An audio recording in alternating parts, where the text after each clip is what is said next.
Jones, you identified this prison as Yosef's destination.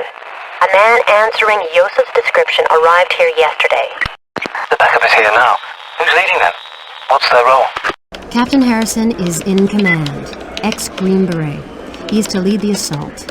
His men are to go in and bring Yosef out.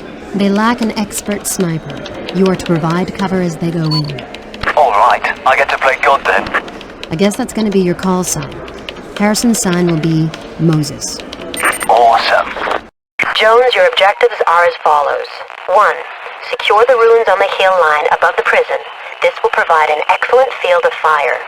2.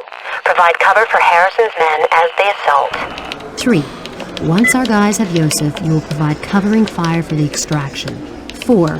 When Yosef is safely away, Harrison will give you the signal to move to the FRV for extraction.